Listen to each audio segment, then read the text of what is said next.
आज हम जा रहे हैं फिरोज शाह कोटला में, जो कि फिरोज तुगलक का बनाया हुआ एक किला है। फिरोज शाह कोटला स्टेडियम के नज़दीक है बिल्कुल। ये है फिरोज शाह कोटला स्टेडियम। अब इसका नाम बदलकर अरुण जेटली क्रिकेट स्टेडियम कर दिया गया है। भारत के शानदार क्रिकेट मैदानों में से एक। यहाँ पर भारत ने अनेक विश्व रिकॉर्ड बनाए। किले की दीवार के बिल्कुल बराबर से चल रहे हैं हम। तुगलक सल्तनत का बनाया हुआ एक बेहतरीन किला। दिल्ली पर तुगलक वंश की स्थापना मोहम्मद बिन तुगलक ने 1320 ईस्वी में खुसरो खान को हराकर की।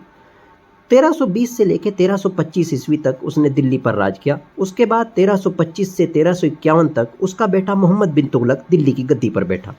1351 से लेकर 1388 तक उसका चचेरा भाई फिरोज तुगलक दिल्ली की गद्दी पर बैठा, जिसने इस किले का निर्माण किया, फिरोज शाह कोटला, जो कि दिल्ली में स्थित है। टिकट ले लिया है और अब हम किले परिसर में एंट्री कर रहे हैं।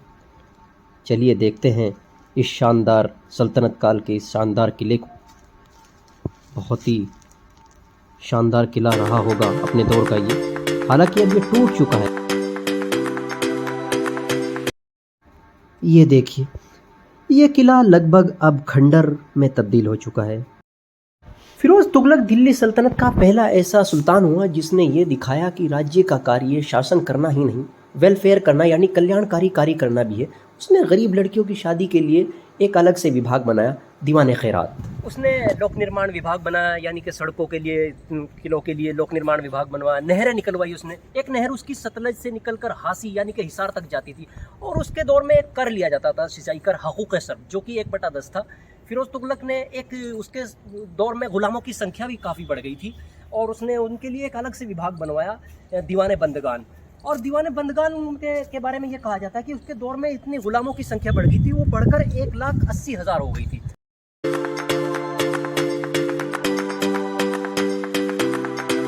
तुगलक ने जो है ना, उस दौर के सारे कर्जे माफ़ कर दिए थे सब किसानों को, क्योंकि उस दौर में काफ़ी आसपास के इलाकों में महामारी की तादाद बहुत ज़्यादा बढ़ चुकी थी। जी जी, बिल्कुल। उसके लिए भी उसने दीवाने बंदगान नाम का एक डिपार्टमेंट, बिल्कुल, दीवाने बंदगान बना।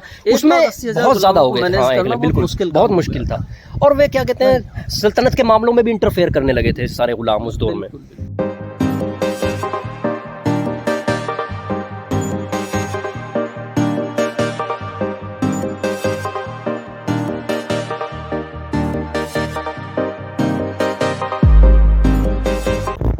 फिरोज तुगलक ने दीवाने वजारत के नाम से लोक निर्माण विभाग बनाया।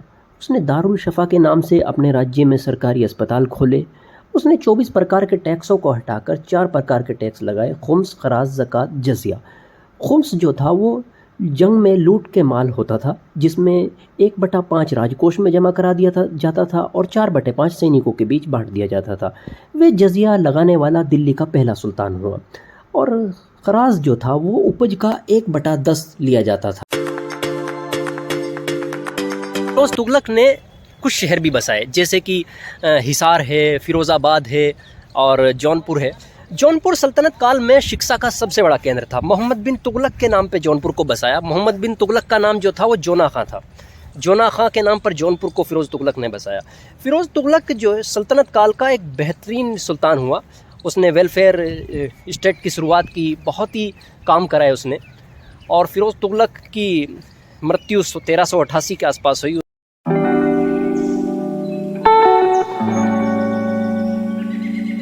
दौर में शिक्षा पर बहुत ध्यान दिया गया, मदरसे बनाए गए।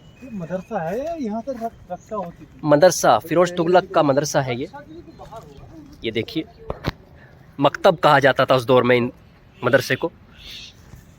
ये फिरोज तुगलक का बनाया हुआ मकतब है। यहाँ पर इस्लामिक ऐतिहासिक शिक्षाएं प्रदान की जाती थी।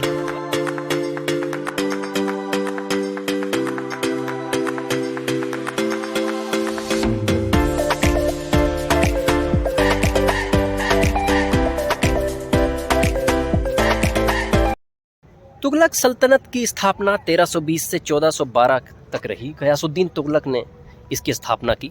गयासुद्दीन तुगलक के बाद आया मोहम्मद बिन तुगलक, मोहम्मद बिन तुगलक के बाद आया फिरोज शाह तुगलक।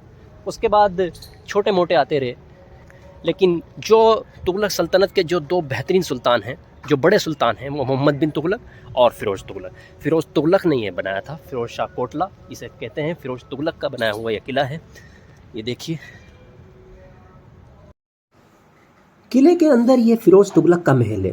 इसकी छत पर ये जो है अशोक की लाट है, जिसे फिरोज़ तुगलक अम्बाला टोपरा से लेकर आया था और उसे यहाँ पर स्थापित करा। एक अशोक की लाट वो मेरठ से भी लेकर आया, उसे यहाँ पर स्थापित करा। उसके बाद 1837 में जेम्स प्रिंसेप ने इसको पढ़ा और उसके बाद अशोक के इतिहास के बारे में हमें ज्ञान प्राप्त हुआ। ये है फिरोज़ तुगलक के किले के अंदर ही मस्जिद। शानदार मस्जिद रही है अपने दौर की, हालांकि अब ये भी टूट चुकी है। अब हम इस मस्जिद के अंदर जा रहे हैं और चलकर देखते हैं इस मस्जिद को। ये भी स्थापत्य कला का एक बेहतरीन नमूना है और हम मस्जिद के अंदर प्रवेश कर रहे हैं अब।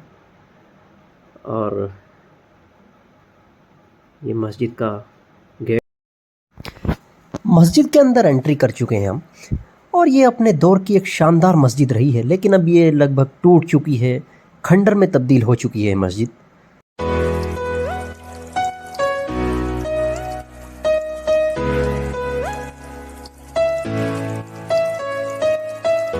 गयासुद्दीन बलबन के मकबरे पर देहरा गुम्बद का इस्तेमाल किया गया और ये जी इंडो इस्लामिक का ही वो है। उसके बाद ही ये गुम्बदों का जो चलन हुआ मस्जिदों पर, आर्किटेक्चरों में ये आना शुरू हुआ। आप इसमें मतलब पत्थरों को किस तरीके से जोड़ा गया है देखेंगे, ये देखिए कितना, इसे देखकर आप जी इसको देखकर आप महसूस कर सकते हैं। बिल्कुल बहुत ही अच्छा प्लास्टर हुआ है उस दौर का, कितना अच्छा स्ट्रक्चर था ये। अच्छा, इसमें ना क्या कहते हैं, चूना मिलाया जाता था पत्थरों को जोड़ने के लिए, मूंग की दाल मिलाई जाती थी, गुड़ मिलाया जाता था, तब इसकी चिनाई की जाती थी। बड़ा मजबूत स्ट्रक्चर है यार ये, देखो कितना, मतलब इसमें चूना, गुड़, मूंग की दाल, बजरी, ये सब मिलाया जाता था, तब पत्थरों को जोड़ा जाता था।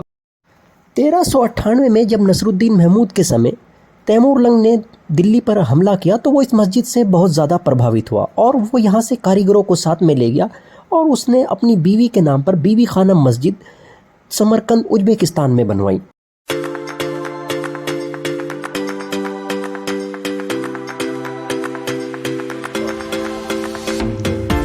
ये है अशोक की लाट, अशोक का स्तंभ, जो कि अम्बाला से लाकर यहाँ पर लगाया गया था। शानदार अपने दौर का एक शानदार किला।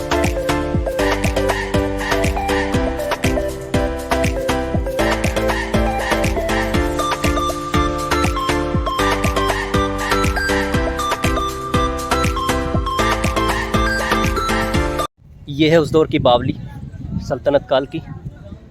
और फिरोज़ तुगलक के इस किले में ये हमारा राष्ट्रीय ध्वज तिरंगा बड़ी शान के साथ लहरा रहा है, ये देखिए।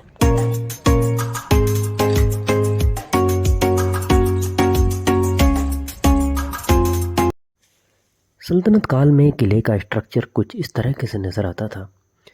पूरे किले पर इस तरह से प्लास्टर था।